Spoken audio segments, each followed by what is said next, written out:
Hello, everybody. Well, thank you very much. We have some people that have captivated the attention of the whole world, not just our country, the whole world, and they're very brave, and there was a lot of rocket under them. I never saw anything like that. We were talking about it. It's I don't know how they do it. I wouldn't want to do it, but it takes people like this to make our country great. And again, I've never seen anything. Everybody I knew, they wanted to see the launch, and they especially wanted to see a successful landing. And Jared, I want to congratulate you, what you've done at NASA. I made a great choice. I made a great choice. And if you have any questions for any of us, feel free to ask. But we're very proud of these people. They have unbelievable courage, unbelievable. A lot of other things too, by the way. To get in there, you have to be very smart. You have to do a lot of things physically good. So I would have had no trouble making it. And physically very, very good. Maybe a little bit of a problem. I'm not sure. We'll have to try it sometime. Is a president allowed to go up in one of these missions? We can get working on that, Mr. President. We have no problem, right? We're going to launch more rockets. The opportunity. We'll have to try it. Congratulations very much. Thanks. And by the way, their families are over here, beautiful families, and they're in the Oval Office, and they walked in, they said, wow, the Oval Office. Everybody likes the Oval Office. So, any questions, please? President. Thank you, Mr. President. First of all, it's a great honor to meet all of you. Congratulations, and welcome to the White House. I have had the privilege of interviewing Gene Cernan, the last man to walk on the moon. Oh, good. Yeah. Is that what you would like to do? And Mr. President, do you think that will happen during your second term? Well, we have a shot at it. I mean, we don't like to say definitely, because then you say, oh, we failed. Because I think we could say we're ahead of schedule. So we have a good shot. We've authorized it. And I think with this team and with Jared's done such an amazing job at NASA, I think we have a good shot, right? We'll see. Yes, Mr. President, we have an achievable plan now back to the moon. And we're back in the business of launching moon rockets with frequency. So we just sent Artemis II around the moon. We're going to launch Artemis III in 2027. We'll protect for up for 2 opportunities in 2028 to return astronauts to the surface of the moon. I like space. I started Space Force, as you very well know. It's been very, very important. Then they tried to kill it. And actually, the military would not let the Biden administration kill it. They wanted to kill it. And it's going to turn out to be one of our most important things. I think it'll turn out to be one of the most important things they did. But we got involved with NASA bringing it back. And I was saying when I first looked at some of your facilities, they had grass growing on the runways, right in between the cracks of the asphalt. And but not anymore. It's really strong. And what they do, one of the things they do that's so important is for our military offense and defense. And a lot of people say, well, is it worth it? It's really worth it, because what's happened militarily, you see what we're doing militarily, a lot of that comes from space. So it's been pretty great. Good question. Yeah. Thank you, Mr. President. I have 2 questions for you. First, on the topic of space, do you have an update on the UFO files and when we're going to be seeing those? Well, I think we're going to be releasing as much as we can in the near future. For some reason, and I guess it's just a reason that's been in the minds of people for a long time, that is such, they want to find out about the UFOs and anything having to do with UFO or related material, and we're going to be releasing a lot of things that we have, and I think some of it's going to be very interesting to people. I've interviewed people, my first term primarily, but I interviewed some pilots, very solid people, and they said they saw things that you wouldn't believe. So you're going to be reading about it. Yes. Sir, you spoke to Vladimir Putin not too long ago. Did you talk to him about today? Did you talk to him about progress in the space area, and what else did you talk I didn't talk about space. No, I talked about Ukraine, and I talked a little bit about Iran. I talked about a few different subjects, mostly about Ukraine, and we had a very good conversation. I think we're going to come up with a solution relatively quickly, I hope. What does he want? I think he'd like to see a solution, I can tell you, and that's good. What involvement does he want to have in the Iran situation? He told me he'd like to be involved with the enrichment if he can help us get it. I said I'd much rather have you be involved with ending the war with Ukraine. To me, that would be more important, because we're going to have that. Look, we're not going to let Iran have a nuclear weapon. And we've knocked out their Navy, we've knocked out their Air Force, we've knocked out their anti-aircraft, everything, apparatus, everything they have, their radar, they have very little left. And they have some missiles, a small percentage. They have a small percentage of missile-making facilities. We knocked out about 80% of them. The rest could come very quickly if we don't make a deal. They're not going to have a nuclear weapon. They know it, and just about everybody else does. And so we talked about that a little bit. He doesn't want to see them have a nuclear weapon either. But I had a long talk with President Putin. I suggested a little bit of a ceasefire, and I think he might do that. He might announce something having to do with that. Did he announce it yet? No, but I was wondering, I was just going to ask you. No, about I asked him about, even if it's a little ceasefire, there's so many people being killed, it's so ridiculous. Thank you, Mr. President. In light of today's Supreme Court ruling on the Voting Rights Act, do you want Republican states in the South to look at redrawing congressional districts before I the don't know, you have to midterms? tell me, when did the ruling come out? I've been with the astronauts, I've been with contractors because we're trying to get the ballroom built Yeah.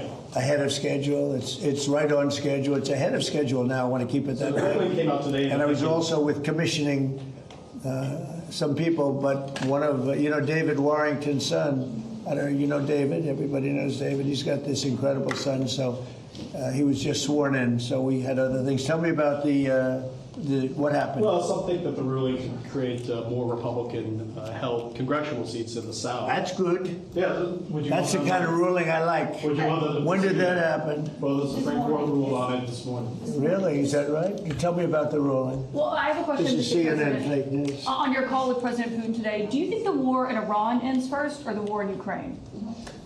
Well, we talked more about the war in Ukraine, but he would like to be of help. I said, before you help me, I want to end your war. So we had a good talk. I've known him a long time. I think he was ready to make a deal a while ago. I think some people made it difficult for him to make a deal, but we talked more about Ukraine. But which war do you think ends first? That's an interesting question. Coming from you, that's very interesting. Which war would end first? I don't know. Maybe they're on a similar timetable. I think Ukraine, militarily, they're defeated, okay? You wouldn't know that by reading the fake news, but militarily, look, their Navy. So they had 159 ships. Every ship is right now underwater.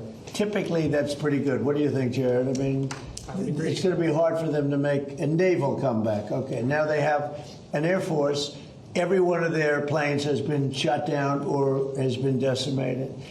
They have missiles, about 82% are gone, and they have drones, and most of them are gone. Most of the factories are mostly gone, and we have tremendous anti-drone equipment now, between lasers and that new, very special machine gun that knocks them out of the air like flies. And we use bullets instead of $1 million, missiles to knock out a $30,000 drone. So I would say Jared would tell me that with everything you just heard, typically we're in pretty good shape. And in addition, their economy is crashing. Their, as you know, their money, they call it their money, they don't have a name for it. Their money is valueless. They've got inflation that nobody's ever seen before.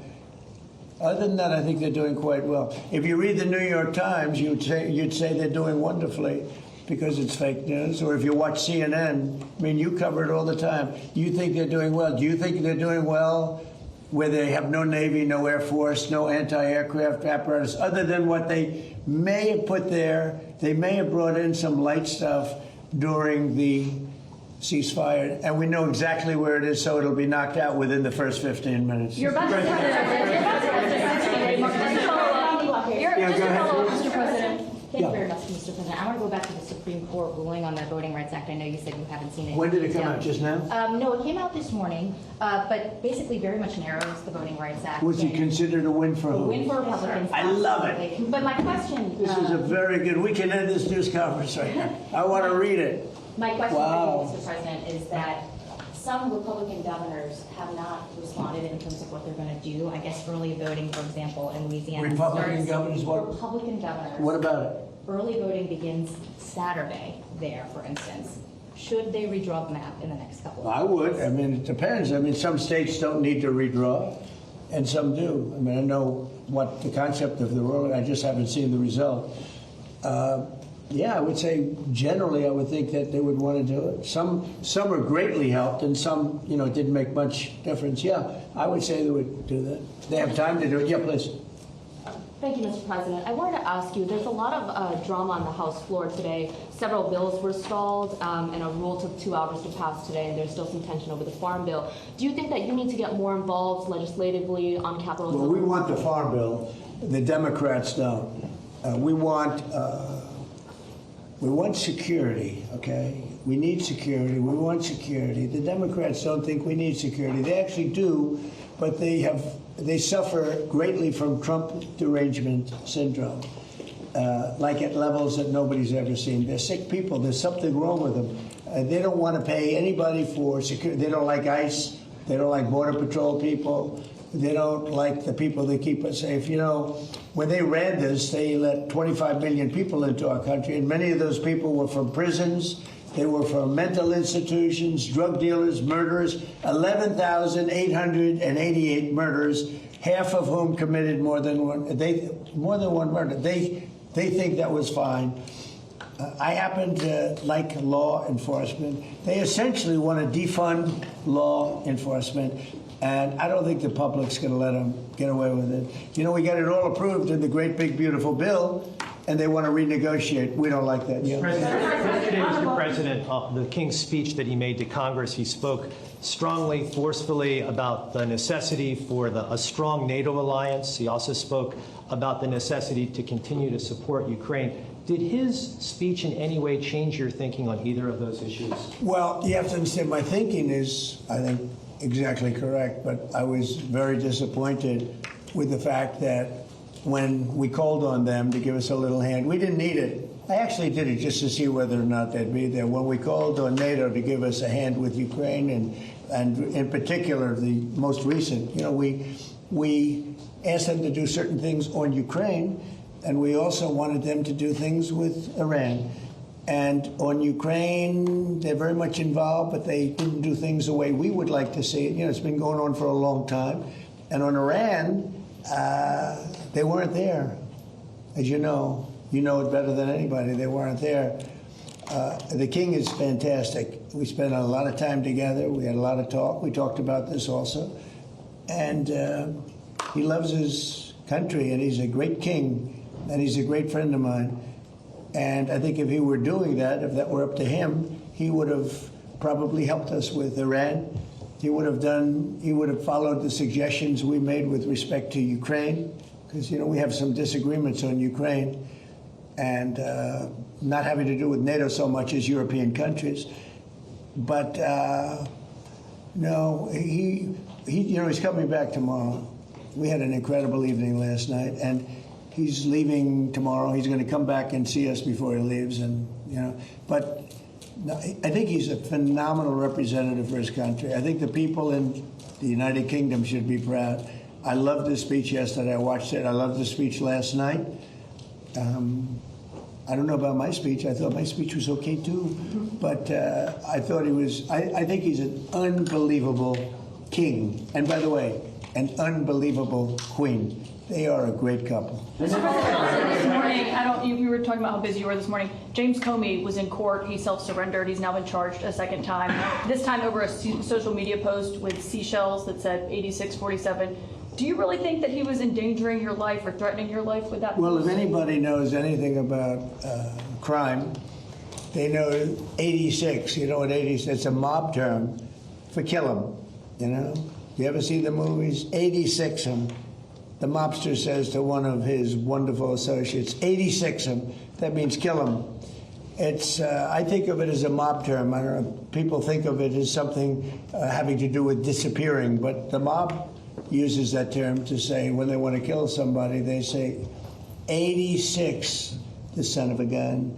I'm trying to keep the language nice and clear. They don't use that term, son of a gun. They use another term.